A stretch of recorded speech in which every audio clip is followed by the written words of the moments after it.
ఆదివారం తెలుగువారం 93వ భాగానికి స్వాగతం. సుమనస్సులైన తెలుగు వాళ్ళందరకు సుమనస్సుతో మా సునమస్సులు.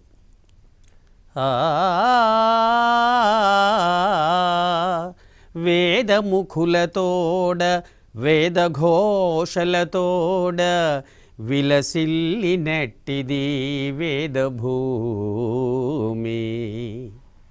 అమృతతుల్యమైనటువంటి తెలుగు భాషలో ముందుగా పద్యం, హృదయం. పిల్లలు వచ్చారు. శివం భవతు. కాలి నడకవేరు, కంటి చూపది వేరు, మనసులోనిదొకటి మాట యొకటి, ఫలము దక్కబోదు పలు విధాలుగా చూడ, ఒక్క దృష్టియున్న వనరు జయము.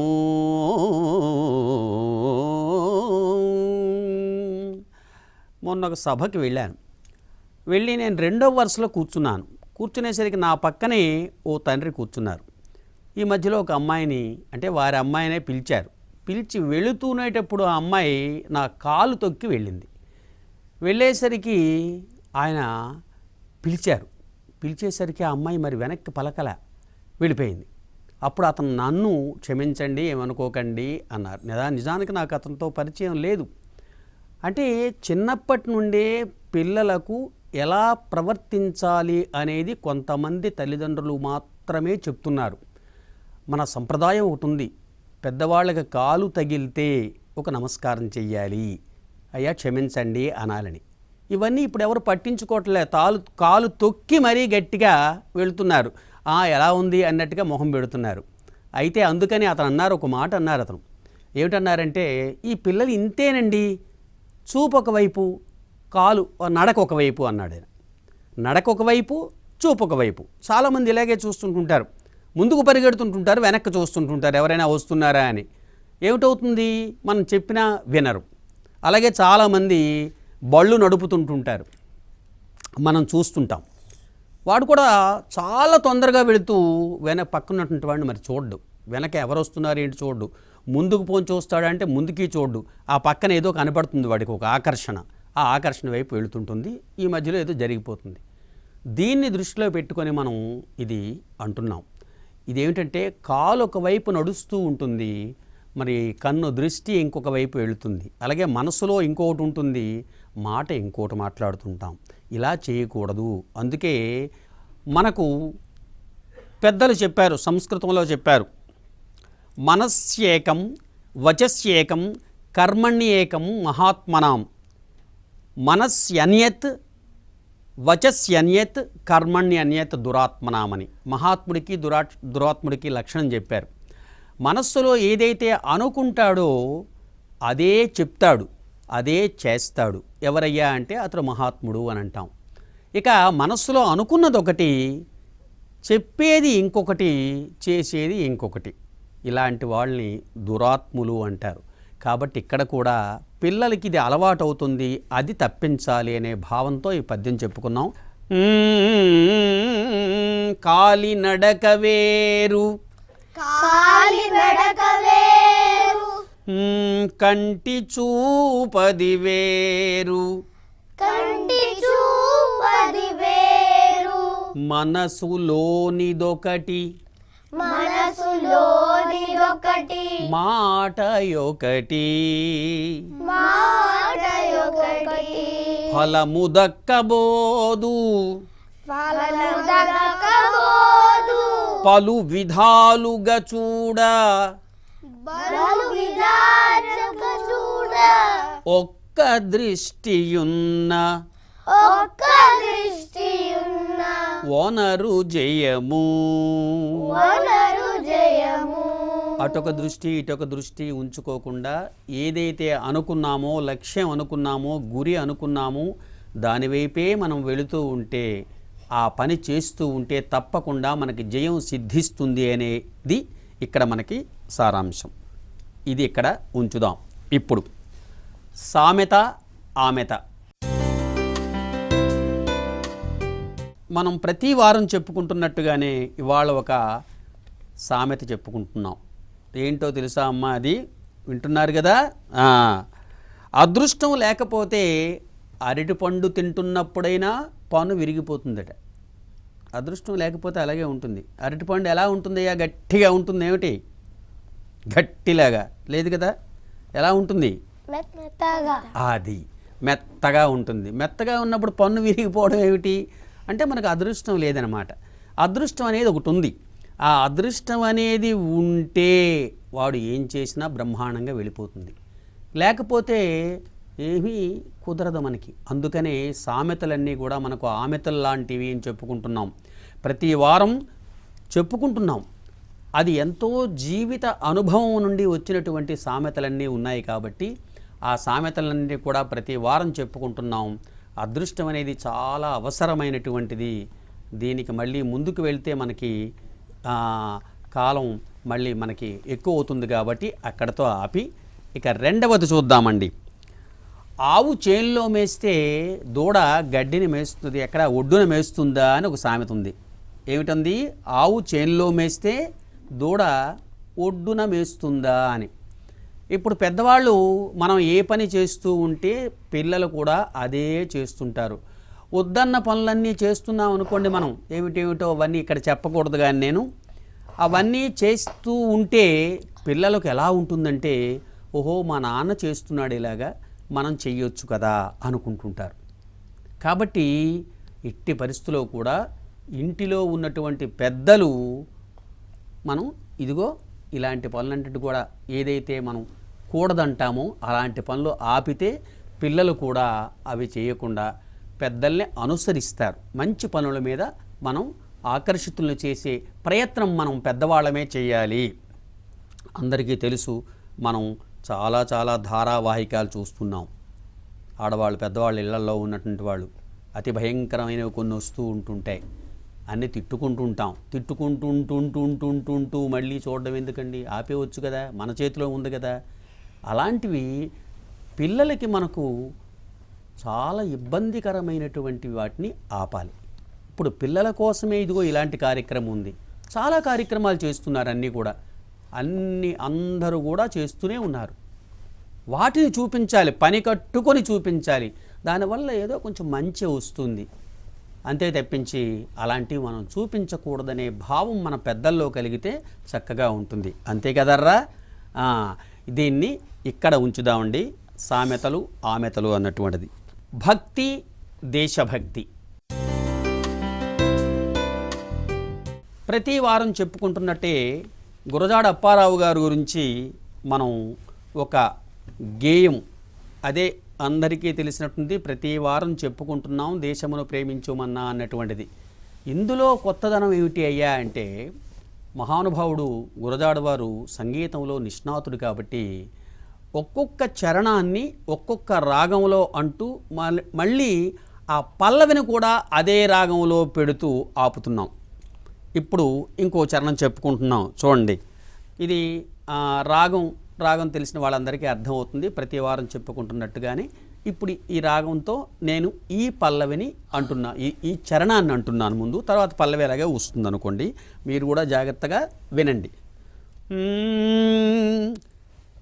పరుల కలిమికి పొర్లి ఏడ్చే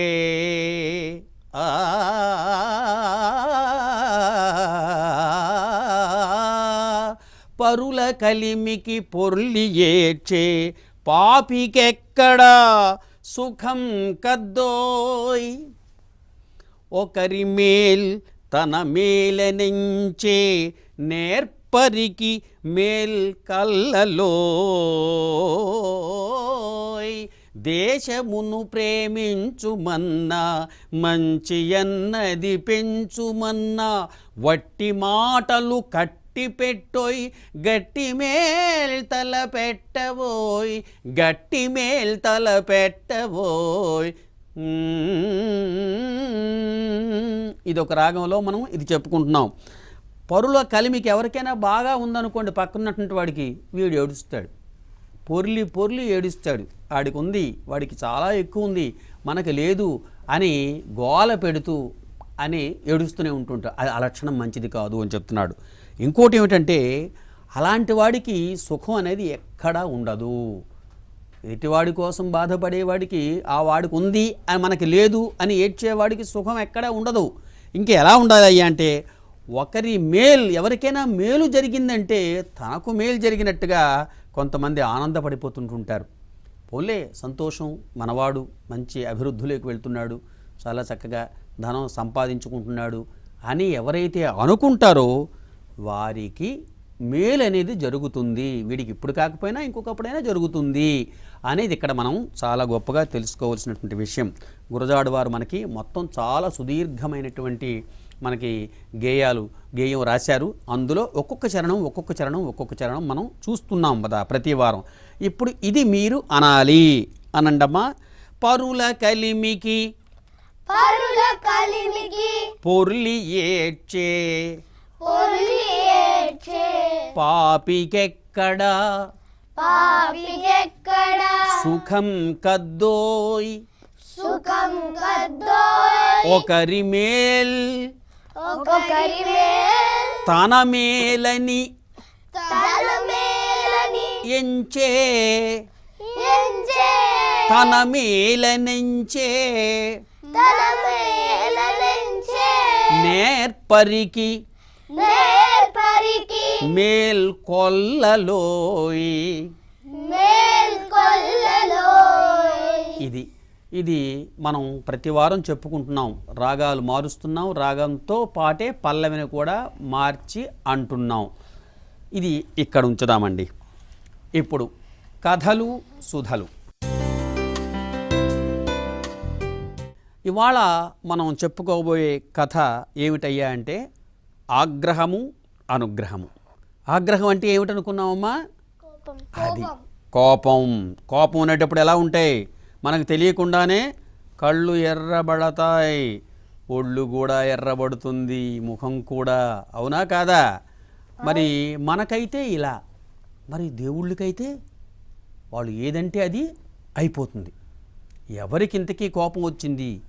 ఎవరికి అనుగ్రహం అంటే అభిమానం కలుగుతుంది. నీకేదో చెయ్యాలిరా అంటాడు, వాడు చేస్తాడు. మనమంటే ఏమైనా ఇస్తాను తప్పించి అంతకంటే ఏం చేయలేము. దేవుళ్ళకి అలా కాదు కదా, ఏది అడిగితే అది ఇవ్వాలి అనుకుంటే వాళ్ళు ఇచ్చేస్తారు. అలాంటివి ఏదో రెండింటికి సంబంధం ఉన్నటువంటిది ఒక కథ మనం చెప్పుకుంటున్నాం. ఒకనాడట ఎవరు? పరమేశ్వరుడు తపస్సు చేసుకుంటున్నాడు. ఎవరు? అంటే ఎవరు? శివుడు. శివుడికి ఆగ్రహం వచ్చింది. అనుగ్రహం ఎవరికి వచ్చింది? విష్ణుమూర్తి వారికి వచ్చింది అనుకుందాం. ఎవరికి ఆగ్రహం వచ్చింది? అనుగ్రహం అది ముందు గుర్తుంచుకోండి. ఇప్పుడు ఇలా తపస్సు చేస్తున్న సందర్భంలో ఈ మన్మధుడు అనేవాడు ఒకడు వచ్చాడండి. వాడు ఏం చేస్తుంటాడు? స్త్రీలకి పురుషులకి ఒకరి మీద ఒకరికి ఆకర్షణను పెడుతూ ఉంటుంటాడు కదా. వాడి తాలూకా ఉద్యోగం అది, అంతకంటే మరేం లేదు, వృత్తి అది అనమాట. అందుకని ఈ శివుడి మీద మీకు ఎక్కువ చెప్పక్కర్లేదు, అంతే, చెప్పిందంతా వినడమే. మీరేమీ అనలేరు అనుకోండి. వాడొచ్చి శివుణ్ణి కూర్చొని తపస్సు చేసుకుంటే ఒక బాణం తీశాడండి. బాణం తీసి ఎవరి మీదకి ఎక్కుపెట్టాడు? శివుడి మీదకి ఎక్కుపెట్టాడు. ఎక్కుపెట్టడమే కాదు కదా, వాడికి ఒక 5 బాణాలు ఉన్నాయి. ఆ 5 బాణాలతో ఆయన్ని కొట్టాడు. కొట్టేసరికి ఏమిటైంది? అంతవరకు తపస్సు చేసుకుంటున్నటువంటి ఆ శివుడికి తగిలేసరికి అతనికి మనస్సులో ఏదో వికారం కలిగింది. వికారం కలిగేసరికి ఒక్కసారి పైకి చూశాడు. ఏంటిది ఇలా నాకు తపస్సు చేసుకుంటుంటే, మనం కాదు కదా, మనం ఇంట్లో పూజ చేస్తుంటుంటే కాలింగ్ బెల్ ఎవరో కొట్టారనుకోండి, చూడవా ఎవరో అక్కడ అని అంటాం. అలా అంటారు కదా. అది మహాశివుడు కదా, తపస్సు చేసుకుంటుంటే ఆ తపస్సుని అతను భిన్నం చేశాడు. ఒకసారి చూసేసరికి మన్మధుడు కనబడ్డాడు. మన్మధుడు కనబడేసా, ఓహో ఇదా నీ పనా అని వెంటనే ఒకసారి, మనకి ఎన్ని కళ్ళు ఉన్నాయో చెప్పువాయి నువ్వు? 2. అది శివుడికైతే ఎన్ని ఉంటాయమ్మా? 3. ఎన్ని ఉంటాయమ్మా? 3 కళ్ళు. ఆ 3వ నేత్రం తెరిచాడు. తెరిచేసరికి ఇంకేముంది? ఆ కంటి మంటలో భస్మం అయిపోయాడు. భస్మం అయిపోవడం అంటే బూడిదైపోయాడు. బూడిదైపోయేసరికి ఇంకేముంటుంది? వచ్చే వారం చెప్పుకుంటాం ఏమిటైందో. వచ్చే వారం చూద్దాం. నాటకం జీవన్నాటకం. నాటకం జీవన్నాటకంలో ప్రతి వారం కూడా పిల్లల చేత పద్యాలు చదివిస్తున్నాం. అప్పుడప్పుడు సంభాషణలు కూడా చెప్పిస్తున్నాం. జీవితంలో అనేక రకాలుగా అనేక విధాలుగా మనం మాట్లాడవలసినటువంటి పరిస్థితులు వస్తూ ఉంటే తదనుగుణంగా మనం మాట్లాడాలి. కాబట్టి అది నాటకం మాత్రమే నేర్పుతుంది, లేకపోతే అది తెలియబడదు. కొంతమంది మాట్లాడుతుంటే అందుకే అటు ఇటు అవుతుంటుంది. కాబట్టి దానికి ప్రధాన హేతువైనటువంటి భూతమైనటువంటి ప్రధాన భూతం అంటే ఇంకేమనుకోకండి, దాన్ని అది పద్యం కాబట్టి ఏది పద్యాలు చదువుతాం. గట్టి బాల చైతన్యం నుండి వచ్చారు పిల్లలు మనకి. నాయనా నీ పేరేమిటో చెప్పబోయ్. నా పేరు ఈట్ల ఆదిత్య రెడ్డి. ఏదో ఒక పద్యం చదువు నాన్న. అన్నమయ్య శృంగార గేయం మనంగా రామదాసు ఆర్ద్రార్తి కీర్తనమనంగా సదమల కవిత్వమౌ జానపదమనంగా అరుగుదెంచెను గాది శార్వరి ధరిత్రి. బాగుంది. మీరందరూ చప్పట్లు కొట్టండి అమ్మా. చాలా సంతోషం. ఇప్పుడు నీ పేరేంట్రా తల్లి? నా పేరు అద్దంకి వనీజ. ఏది ఏ పద్యం చదువు? ప్రసిద్ధ కవి డాక్టర్ రామడుగు వెంకటేశ్వర శర్మ గారు రచించిన ఒక ఉగాది పద్యం చదువుతాను. తప్పకుండా. కుదిరెన్ రోగమహమ్ము మాకు చిగురా కుంజీరలియంగ రాగదవే మాధవయంచు దైన్యమున శాఖా బాహువుల్ సాచి వేయదలర్పించు దిగంబర వ్రజ సతీ బృందంబులై నిల్చనా నదిగో మంచు కొలంకులన్ శిశిరమందామ్రోడులన్ గంటిరే. బాగుంది. అందరూ చప్పట్లు కొట్టండి అమ్మా. చాలా సంతోషం. మంచి పద్యం చదివాను తల్లి. నీ పేరేమిట్రా? నా పేరు మారెళ్ళపూడి నాగమనస్విని. డాక్టర్ రామడుగు వెంకటేశ్వర శర్మ గారు రచించిన ఉగాది పద్యాలు చదువుతాను. ఆలయగ్రాహి నన్నయ్య అక్షరమయి భాగవత మకరందాల ప్రాసమగుచు సీసలనాజనాపంగ హాసమగుచు అరుగుదంచరుగాది సార్వరి ధరిత్రి. చప్పట్లు కొట్టండి అందరు కూడా. బాగుంది, చక్కగా చదివావమ్మా. ఇప్పుడు ఇంకెవరు చదువుతారు? నీ పేరేమిటో? నా పేరు జొన్నలగడ్డ అనిరు. పద్యం చదువు. శ్రీ గగనాంగన సిరులీను బాలారుణ ప్రభా నీరాజనం మతంగ కాలాధిపుని ఆజ్ఞ పాలింపతగురీతి చైత్రుండు మార్గదర్శకుడు కాగా కలగా అనగీతి కలను పాడు పికాలు హరువు మీరగా బరాబరులో నర్ప మధుమాసదరాస మధురాస్యై వసుంధర ఎదురేగి కైదండనిడగ తనకు జరిగిన సత్కారములకు అలరి ప్రతిఫలమొసంగెరోయన భావి జీవి తాను భవసూచకము రసాయనము తోడ వచ్చను గాది లక్ష్మి వైభవమలర్ప. బాగుంది. అందరూ చాలా సంతోషం అండి. ఇంత చిన్ని పిల్లలు ఈ పద్యాలు చదవడం, ఒక్క అక్షరం కూడా అటు ఇటు కాకుండా, మరి ఉచ్చారణా దోషాలు లేకుండా పద్యం చదవడం అనేది చాలా ఆనందం.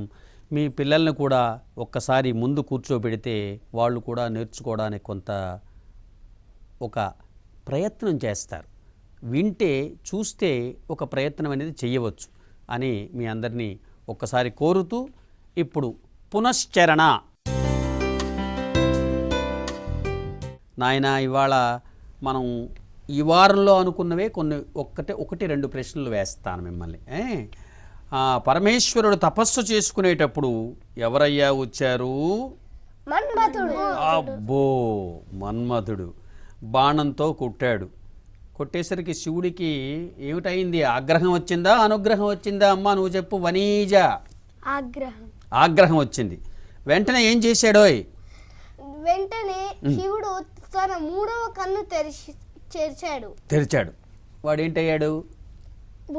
బూడిదైపోయాడు. అది చప్పట్లు కొట్టుకోండి మీకు మీరే, అయిపోయింది. ఇప్పుడు ప్రతి వారం కూడా ఒక నినాదం చెప్తున్నాం.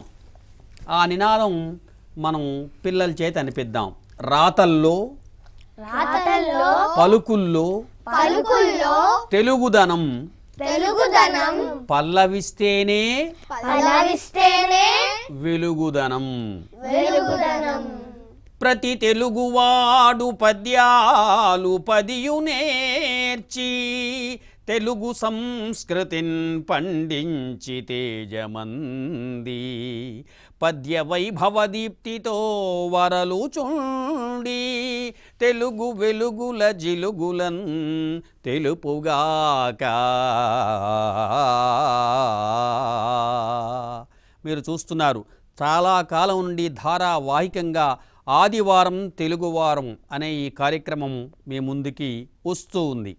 దీనికి మనం ముందే అనుకున్నాం, మళ్ళీ చెప్పుకుంటున్నాం.